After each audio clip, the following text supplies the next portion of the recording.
This video is sponsored by World of Warships. If you're a frequent viewer here in Dangerville, you know how much we love all sorts and kinds of monsters, not just Godzilla and Kong. The graphic novel prequel, created by Legendary Comics, which you should really consider buying a copy for yourself, revealed not one, not two, but multiple new monsters to the Monsterverse. One of the best parts of this visual story was when Godzilla returned to his ocean lair that we seen destroyed in King of the Monsters by the detonation of the nuclear bomb that healed him. Upon returning to his home, the G-Man finds out things are not as they should be, and that a breach to the mysterious Hollow Earth was created by the explosion. From this vortex, a swarm of flesh-hungry fish come rushing out to face him head-on. Remember to subscribe to the channel if you haven't so far to stay up to date on new Monsterverse lore. This is Jacob, and let's get to it. But before we get into it, we'd like to tell you about today's sponsor, World of Warships, a team-based sea battle game that is completely free to play. Available on PC, there are more than 44 million players and 4 different warship classes, destroyers, battleships, cruisers and aircraft carriers, all to vary up the gameplay through a variety of beautiful maps, each having unique landscapes, stunning graphics, and weather that changes in the heat of battle. We're really excited to partner with this game because right now, Legendary is collaborating with them to bring Godzilla Vs Kong to the players. They're doing this in the form of 2 brand new cosmetics with ships representing Team Kong and Team Godzilla, each having their own skins, flags, patches, camps, commanders, and even animated 3D models of the 2 Titans. Promotion ends on May 31st, so collect your Godzilla vs Kong cosmetics while you can. For new players that are registering, enter the code Godzilla or TITANKONG to earn a huge starter pack. This includes 300 doubloons, 1 million credits, 5 days premium account, Premium Ship USS Charleston, 10 Godzilla or Kong themed ship camouflages according to your choice, Godzilla or Kong ship commanders, Premium Ship Tachibana if you're Team Godzilla, Premium Ship USS Smith if you're Team Kong, and 3 Godzilla vs Kong ship crates. Just make sure to either enter Godzilla or TITANKONG, depending which Titan you support. The link to the game will be in the description. Each resident that plays is also helping the channel, so it would be much appreciated. Thanks residents for listening, and thanks World of Warships for sponsoring this video. Now, onto the video. We find Godzilla resting in a deep ocean current after a battle with Scylla and a strange beast from the Amazon forest. He no longer has his lair to find refuge in, recovering his health rapidly due to the high levels of radiation spewing from the center of the Earth there. Now he must drift through the currents of the ocean, taking in all the fresh oxygen and icy water to gain a bit of rest. It is said that he is able to feel the flow of the ocean like it was his own heartbeat and blood flowing through his body, so while in the current, this sensation was enhanced. After some time, he sets back to check his ancient lair for the first time since the bomb was detonated.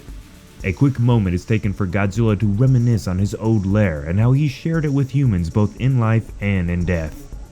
These passionate thoughts are quickly suppressed as something bursts through the water right past Godzilla's head. The G-Man pauses to investigate this new creature, and then the giant maw of a strange fish, clearly a predator, opens wide to meet him. In seconds, the G-Man was being swarmed by hundreds of these savage fish. Even with their numbers, they couldn't hurt Godzilla, but they certainly could bother him.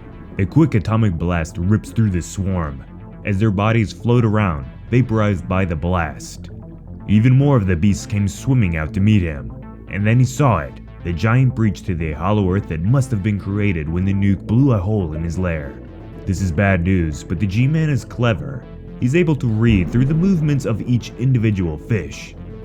He could tell that they were not thinking as separate beings, but as one. Something like a swarm mind.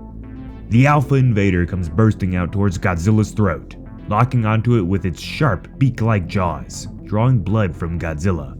You would think Godzilla would be in shock and on the defensive here after this sudden attack, but well, he's the king for a reason.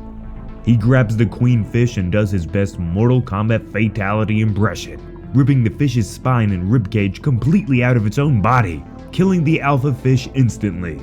The fish minions are left shocked and thoughtless. With no leader, they were practically dead. Godzilla then made practically dead, actually dead. The water turns red with blood, and Godzilla turns and swims away.